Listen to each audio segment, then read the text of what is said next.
So what I'm trying to say, whether people call us crazy or not, the facts are public. You just have to educate yourself on this stuff. We have to have a collective consciousness as we transition if we're going to survive properly. So the problem is actually that the erosion of the dollar's purchasing power. So call us crazy or not, we're getting poorer every day. And this is not just America. This is the rest of the world, because the dollar is still the reserve currency. So whatever we do here has a ripple effect throughout the world, and people don't get that. So basically, the erosion of the dollar's purchasing power, it's already 98%. It's gone. So there's only 2% left. And so, yes, maybe whether you want to call it bailing or not, we're still being robbed, because central banks, their power, what is a central bank's power? They get their power because they can issue debt on a piece of crap currency, and everyone has to just take it. That's their weapon. And that's what they've done. They've weaponized the dollar, not just to destroy other people, but to destroy their own people, the American people. So we're all getting screwed in a way. And that's the real crux of this. Yeah.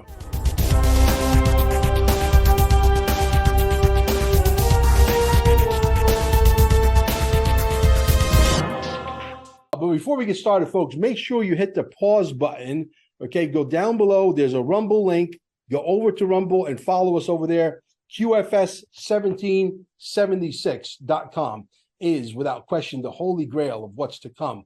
Okay, T-shirts. You got to get yourself decorated. This way people will ask you, what is XRP? What is the quantum financial system? What is this? What is that? And you send them where? To QFS1776.com, where they need to immerse themselves, because we're going to burn down this system down to the ground. And out of the ashes will rise the phoenix. There'll be nothing to go back to. Believe me when I tell you that. Unified TV will take over Netflix. We're bringing in the next genre of movie producers and storytellers and actors and actresses. And we're telling the story of how the world is going to be on earth as it is in heaven. Jasara Nasara is coming. Don't make no mistake about it. Gold and silver right down below. Promo code Mel Carmine. Make sure you use the promo code. Almost $8 billion in sales. We're direct to like a bunch of mints. We are the ones that can get you the gold and silver directly to your door, okay, at the cheapest price. Don't even waste your time looking for a cheaper price. It doesn't exist. Also, our Telegram groups down below. If you want to learn what's coming and you're sort of a little scared, I understand. Believe me, I was there too at one point. Our Patriots are literally waiting for you in the room. And if you need more than $10,000 worth of XRP or $1 million worth of XRP, you come see me. Send me an email at QFS1776@gmail, and we'll get you as much as you want. But yes, essentially, I started paying attention to all these things, and I said, okay, this is much bigger than I realized. What else is involved? And that's when I eventually found XLM, XDC, and I said, okay, I get it now. And, it's just fascinating, and we are all living through a wonderful time in a sense, but there's going to be a lot of pain in the process of getting there. So I found that to be extraordinary. That's pretty cool. What do you think of, despite the challenges that Ripple has ahead of them with this Kabuki Theater lawsuit, which I do believe with every fiber of my being that it is to slow down, to bring in the final global law of the land called Nasara and Jasara. There's no doubt in my mind, and the people that follow me and the people that follow the breadcrumbs that I lay out, and then they reanalyze the breadcrumbs and they come up with another synopsis that also makes sense. It's been mind-blowing. It's just like mold that just keeps on growing, and there's no bleach to wash it away. And so what do you think, despite of all of the challenges that are literally put in place right now to slow things down? They're constantly growing. They hired another 200 people. They spent another $1 billion or $240 million rather, I think, on a custodial company in Switzerland. This is where I think the market is headed, is they have to simplify custodialship. They have to be able to make it as simple as having your money in the Bank of America or Chase and so on, or Wells Fargo and so on. And until it doesn't become simplistic for the rest of the world, we cannot allow for the masses to come. Where are you on that? Well, first of all, I want to clarify for your audience and everyone who knows this already, but a lot of people don't know that this lawsuit, it's just creating turbulence.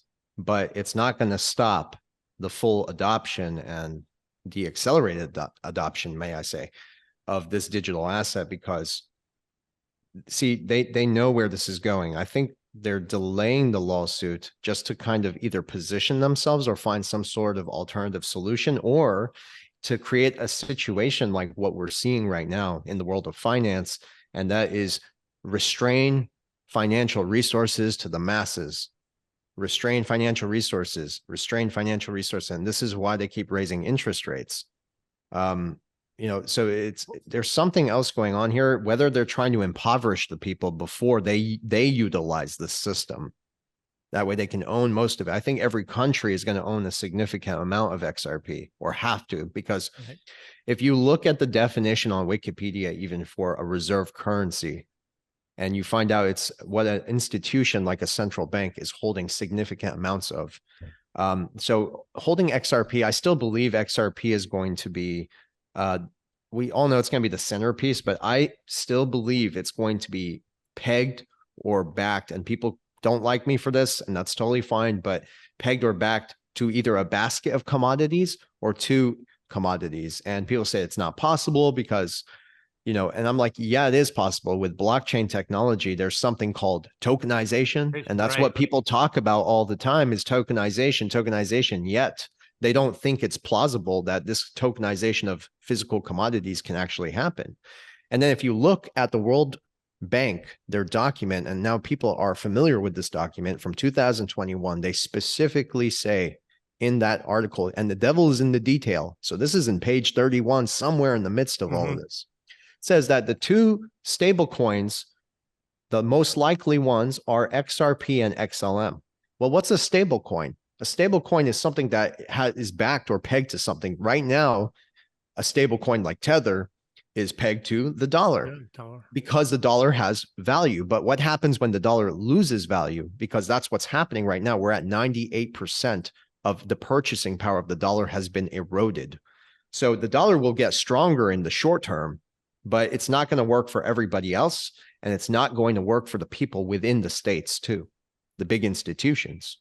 Versan, I want to ask you, because you hit on some very important things right there. And for people that are new to the channel, like Mel says, it's grown so much. Talk to them and share with them your thoughts on the bank collapse, which we believe is inevitable. Do you think that there will be a bail-in?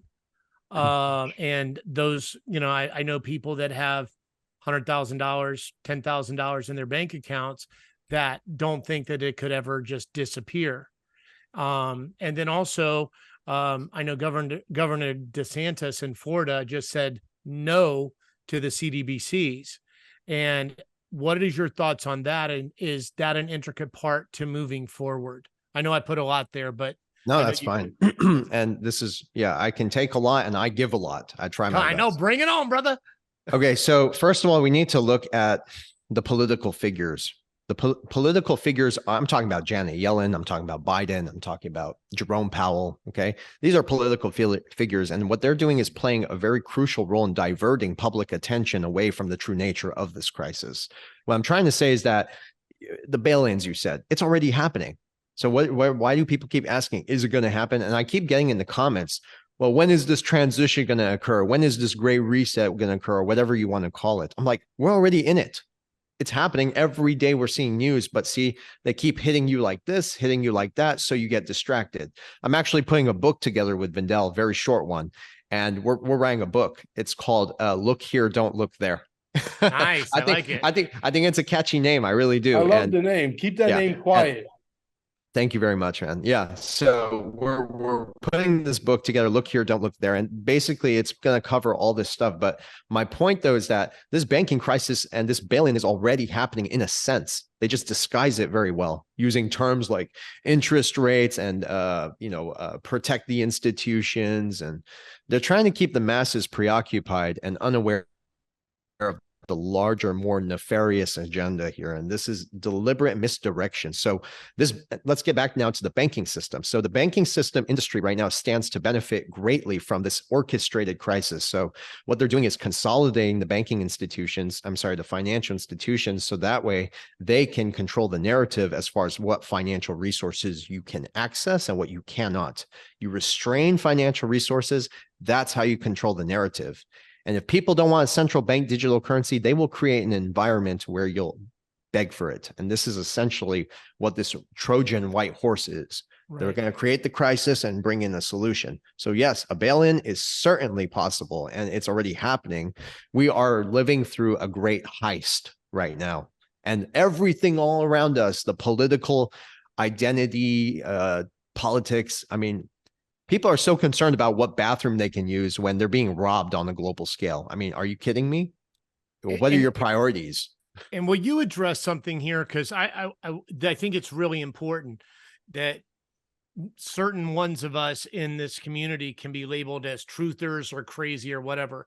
This is not about crazy. This is not about way out there. This is happening at your Wells Fargo, to the everyday common man, correct? Mm-hmm. And not only that, about the bail-in, do you think, we've seen it happen in other countries, but don't you think that our dollar, the value of our dollar could just go to 10 cents, right? Well, yes. Actually, that's the next point I was going to touch on is, whether people call us crazy or not, or conspiratorial, first of all, for those really listening here, the facts are public. You just have to read, and people don't read anymore. They like to scroll and retweet and share instead of doing their own due diligence. Read the title of the video. Yeah. I mean, everyone on Twitter, and I love a lot of people, but people just continuously retweet. That's not enough. You need to think for yourself, formulate your own opinions about what you're hearing, and talk about it. Raise your voice. And people are not doing that. So what I'm trying to say, whether people call us crazy or not, the facts are public. You just have to educate yourself on this stuff. We have to have a collective consciousness as we transition if we're going to survive properly. So the problem is actually that the erosion of the dollar's purchasing power. So call us crazy or not, we're getting poorer every day.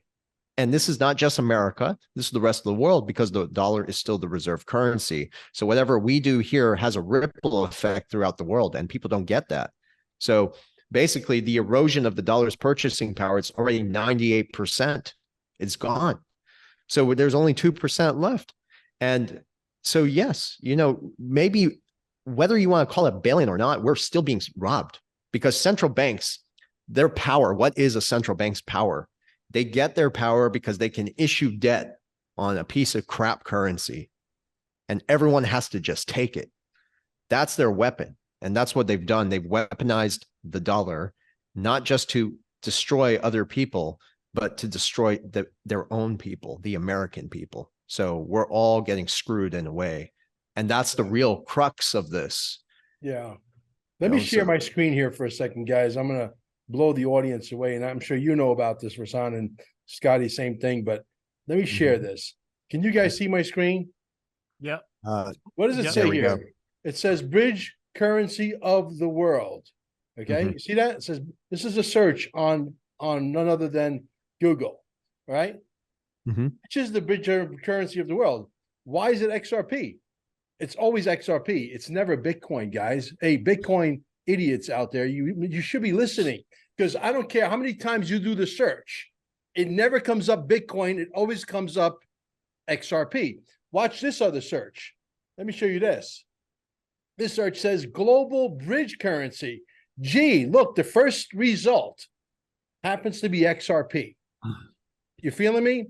Yeah. And Mel, I want to add on to that. It's just not Google. If you go to your Amazon device, to Siri, and or to, hey, Google, hey, Siri, hey, whatever, and you just say, hey, Siri, what's the new world bridge currency?